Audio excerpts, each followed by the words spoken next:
Joining the debate tonight, Nalin Kohli, national spokesperson of the BJP, coming back on the channel after a long break. Dr. Anand Ranganathan, author and scientist. Also joining the show is Abhijit Iyer Mitra, senior fellow at the IPCS. Dr. Ashutosh Verma, national spokesperson of the Samajwadi Party. Siddharth Sharma, national spokesperson of the Aam Aadmi Party. But my first question goes to my friend. Thank you. Very rare friend in the Congress Party.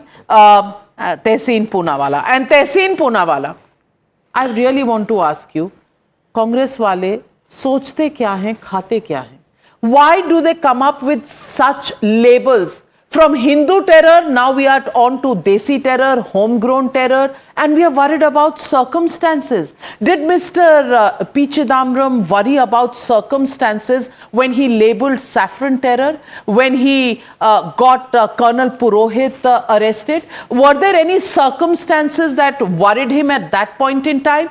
Today, when the Jaish-e-Mohammed footprint is becoming clearer and clearer, when there are overseas connections that are becoming clearer by the day, when there is this doctor of death circle that we are looking at, when we are looking at Al-Falah, a kind of medical colleges and universities, Mr. Chidambaram is worried about whether the circumstances were right for these doctors of death, for him rather poor doctors earning 4 lakh rupees every month, a 50 lakh salary tab at the age of 30 years. We are looking at their circumstances, Tehseen. Really, who's the victim here? The terrorists or those who lost their lives, and many of those who the intelligence agencies saved? Ariane and Navika, thank you so much for having me on the show, and my deepest condolences to the family members and friends of those who've lost their lives, and we wish a speedy recovery to those who are injured, and a big thank you to the Jammu and Kashmir Police, Haryana Police, Delhi Police, Intelligence Forces, paramedicals and the first responders for the services they've rendered. So thank you so much, and to that SSP in Jammu who identified this, why those posters of Jaish-e-Mohammed put up. Navika, with respect to you, and you know that I have a lot of respect for you, it seems to me that the purpose of this show is not maybe to a conversation, but to put down the Congress party. And I think that's not the Congress. So may I just clarify 2 or 3 things. You know that Mrs. Gandhi did not cry buckets. It was a statement made by Salman Khurshid at Batla House, and the circumstances are different. Action was taken against Salman Khurshid. But let's stick to this incident on what Mr. Chidambaram has said. We know that the Al-Falah University and the founder of this university was fined 7.5 crores. This is as recent as 2014, 15, 16. Yet in 2019, this piece of filth gets permission to run a university in Haryana. Now, this is a double-engine sarkar.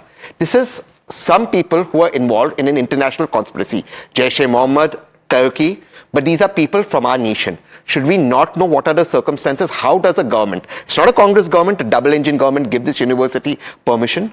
Let me ask you the second question. Had it not been for that SP to look at those posters and gone down to search, these people were hiding in plain sight. Now, Abhijit Iyer put out a fabulous tweet and then podcast of his, how this is an intelligence success. But the fact that they did gather 3,000 kilos of explosives, that this is happening in India. What is that ideology? And we know what that ideology is. And how are we looking at tackling this ideology within the boundaries of our nation? Is this not what we have to look at? These were Indian Muslims who carried out acts of terror. I'm very clear on talking. I will not mince my words. Is it not the government's responsibility to look at it? Now, when Mr. Chidambaram is saying, let's look at it, the entire thing is twisted as if the Congress party is encouraging terrorism. How can this be accepted? The fact is, you have to look at what is causing, as you rightly said, people earning a package of 50 lakhs doing this. Is it a religious indoctrination? Is it some other indoctrination? Is it financial indoctrination? Is it international pressure? Is it blackmailing? How else is this happening? Should we not look at it? What is the roots of this ammonium nitrate 360 kilos reaching? Should we not look at it? If any of this that I said is not correct, Tehseen Poonawalla, how can this be twisted? Just to make Mr. Chidambaram look bad? No. Terrible. I don't have to try very hard to make him look bad. Look at his timeline of his Twitter. My friend, not one condemnation of the Terror Act. The last tweet that I'm looking at was made on 8th of November and then 11th of November, wishing the King of Bhutan a very happy birthday. On 10th of November, when a blank, 1 minute, No, nothing on the 10th of November, and then a detailed tweet today in which he's lamenting about the homegrown terrorists and their circumstances. Not a mention. I'm ready. 1 minute, Tehseen. Not a mention. I'm not here to make you look good or Chidambaram look bad. I will raise questions You must. fearlessly You must. about whatever I want to, so stop interrupting me. But Please. Nalin Kohli.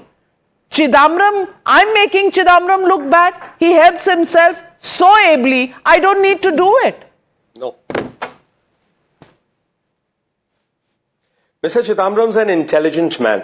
He's a senior advocate. He's someone who's been the Home Minister, the Finance Minister, and he's recognized for his intellectual capabilities.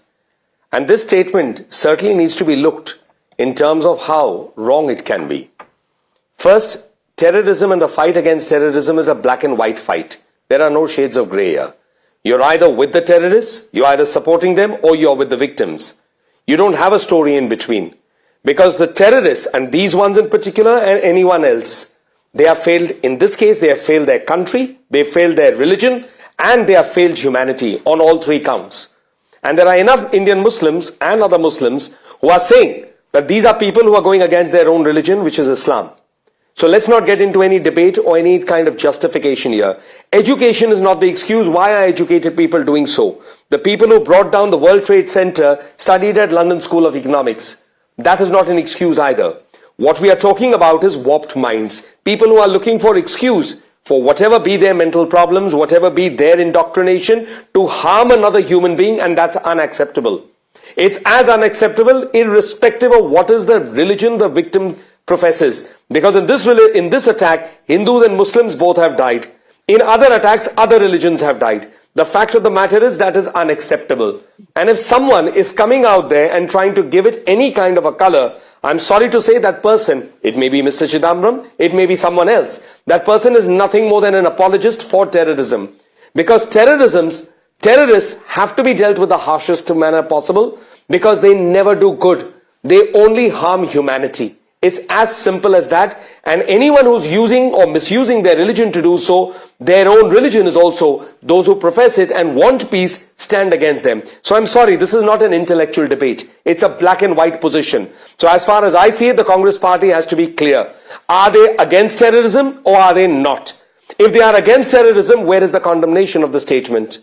If they are standing with the victims, then they have to come out and say, sorry, we don't accept by anybody. It could be Mr. Chidambaram, it could be anybody else. Someone trying to find an excuse for a terrorist to kill another Indian citizen or an innocent citizen who was either coming for shopping, meeting a best friend, going out to purchase something, or taking a rickshaw out for their daily livelihood. It's as simple as black and white as that. So we are not getting into semantics. This is not in a court of law. This is not about finding fine words and trying to give an assessment. This is about the death of a citizen and someone who took that life absolutely mindlessly. Period. Absolutely. There are no two ways about it. But Ashutosh Verma ji,